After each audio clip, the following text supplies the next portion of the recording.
Bismillahirrahmanirrahim. Assalamualaikum warahmatullahi wabarakatuh. Alhamdulillahi rabbil alamin.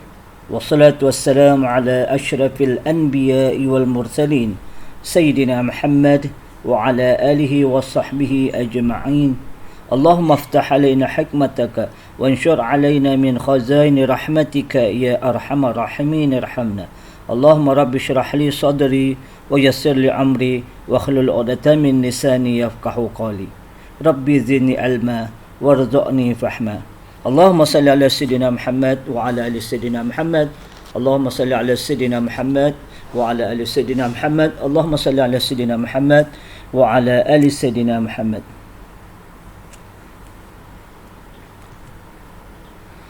Objektif perkongsian pengajaran pada pertemuan ini ialah tiap-tiap murid boleh mengenal pasti tiap-tiap perkara dan boleh memahami maksud melalui penerangan, melalui perkongsian dan melalui kemahiran berfikir murid serta tugasan secara bertulis.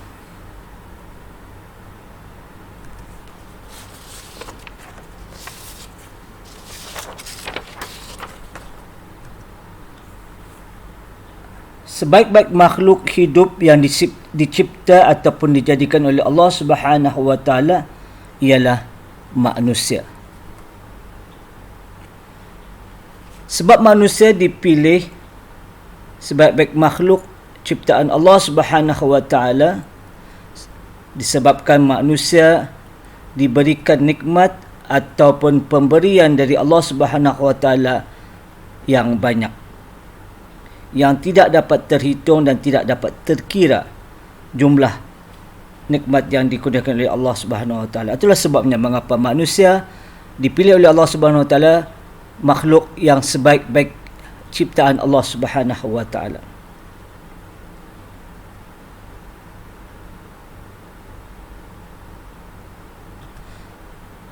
Di antara nikmat yang dikurniakan oleh Allah Subhanahu wa taala pada manusia, nikmat yang terbesar yang membezakan manusia daripada makhluk-makhluk yang lain ialah nikmat akal.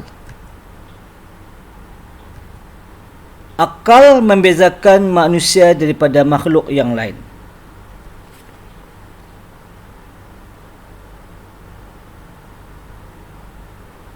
Peranan utama akal kepada manusia ialah untuk berfikir.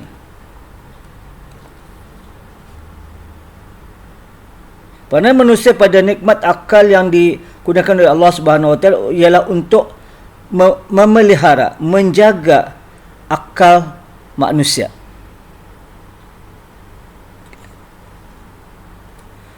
Ustaz akan menerangkan tajuk cara memelihara akal. Maksud cara memelihara akal ialah usaha kita, ikhtiar kita untuk menjaga nikmat akal yang dikurniakan oleh Allah Subhanahu wa taala kepada kita manusia. Ustaz akan mengenalkan dan menerangkan 5 di antara perkara, cara atau usaha ataupun ikhtiar kita manusia atas nikmat akal yang dikurniakan oleh Allah Subhanahu wa taala. Perkara yang pertama, nikmat perkara yang pertama, cara memelihara akal yang dikurniakan oleh Allah SWT kepada kita manusia. Memperbanyakkan membaca Al-Quran, memperbanyakkan berzikir kepada Allah Subhanahu wa taala dan memperbanyakkan berselawat ke atas Nabi kita Muhammad sallallahu alaihi wasallam. Dengan usaha ini akan menjauhkan diri kita daripada kerosakan akhlak, menghilangkan diri kita daripada perbuatan tercela atau perbuatan yang tidak baik, dan menghilangkan rasa untuk berbuat perkara yang tidak baik yang boleh merosakkan akal kita. Inilah perkara yang pertama, dengan memperbanyakkan membaca Al-Quran, berzikir dan berselawat, cara untuk memelihara akal kita.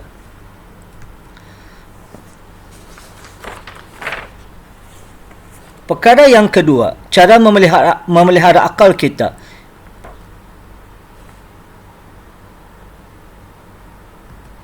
dengan tidak meminum minuman yang memabukkan. Maksud tidak sini jangan dilakukan, ditinggalkan daripada minum minuman yang boleh memabukkan. Arak, contoh arak. Arak minuman yang merosakkan kesihatan tubuh badan kita, termasuk merosakkan akal fikiran kita, menyebabkan berlaku gangguan. Contoh, hilang akal, khayal, yang boleh melakukan perkara-perkara yang tidak diingini. Contoh, berlakunya pergaduhan dan boleh berlakunya pembunuhan.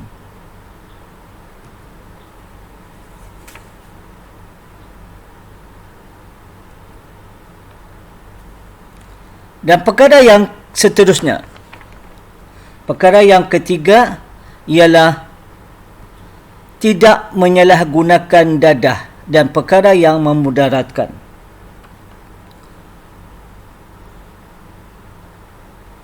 Maksudnya tidak menggunakan dadah dan perkara yang memudaratkan.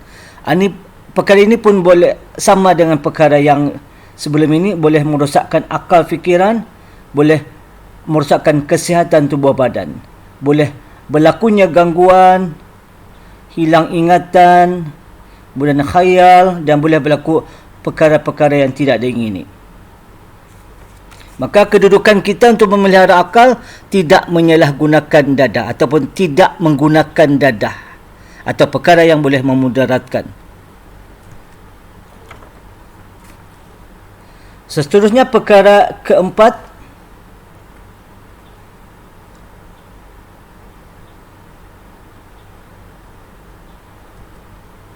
tidak tidur pada waktu yang dilarang. Contoh, selepas sembahyang fardu asar. Perkara ini boleh melemahkan akal fikiran kita, boleh menjadikan kita menjadi malas untuk berfikir dan menjadikan badan kita merasa malas. Itulah mengapa Islam melarang kita daripada tidur pada waktu-waktu yang dilarang. Contoh, selepas sembahyang fardu asar. Boleh menjadi gangguan pada akal kita, melemahkan akal kita untuk berfikir. Dan seterusnya perkara yang kelima, cara memelihara akal ialah tidak melihat perkara yang dilarang dalam Islam. Contoh, perbuatan yang tidak senonoh ataupun tidak berakhlak, yang rosak akhlak. Contoh, melihat tayangan perbuatan yang tidak bermoral. Inilah di antara cara memelihara akal, tidak melihat perkara yang dilarang dalam Islam. Ia boleh merosakkan akhlak, merosakkan akal fikiran kita apabila kita melihat perkara-perkara yang tidak bermoral. Itulah Islam, mengapa Islam melarang kita daripada melihat perkara yang dilarang dalam Islam, ialah untuk menjaga akal yang dikurniakan oleh Allah Subhanahu Wa Taala.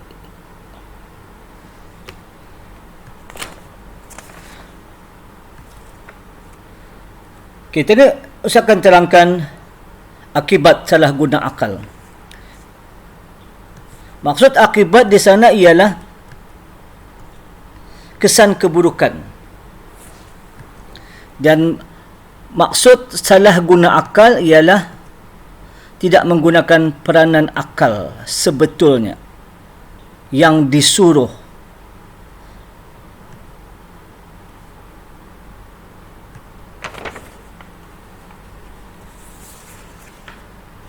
Okey, inilah di antara akibat-akibat ataupun kesan keburukan yang akan berlaku kepada seseorang yang tidak menggunakan akal kepada peranan yang sepatutnya, yang sebetulnya.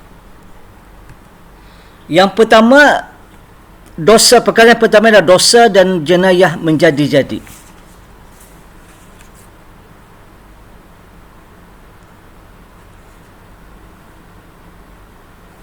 Dosa ialah perkara melanggar hukum Allah, menentang hukum Allah. Jenayah ialah perbuatan kejahatan, perbuatan salah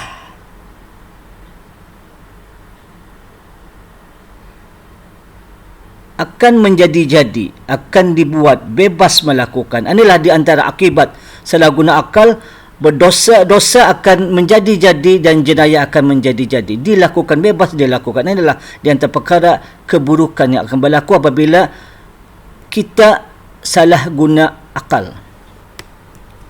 Perkara yang kedua, perkara akibat salah guna akal ialah pembohongan berleluasa. Pembohongan di sini ialah tidak benar, menipu. Dari segi percakapan, perbuatan akan bebas. Akan berlaku bebas seseorang berdusta, penipu pada percakapan dan pada perbuatan. Inilah akibat keburukan yang akan berlaku apabila kita salah guna akal. Seterusnya, hidup seorang yang salah guna akal tidak tenteram, tidak bahagia, tidak aman hidupnya, sentiasa dalam ketakutan hidupnya. Inilah di antara akibat salah guna akal. Khayal, rosak akhlaknya. Dan seterusnya ialah nilai-nilai akhlak diabaikan. Akhlak yang baik akan diabaikan, tidak dilakukan. Akhlak yang mulia akan ditinggalkan. Inilah di antara akibat salah guna akal, nilai-nilai akhlak yang baik tidak dilakukan. Yang dilakukan adalah akhlak yang tidak baik, yang tidak senonoh, yang tidak bermoral. Dan yang terakhir, perkara yang kelima akibat salah guna akal ialah hukum agama dipandang rendah, tidak dilakukan, ditinggalkan, diabaikan hukum agama. Inilah di antara 5 perkara akibat salah guna akal.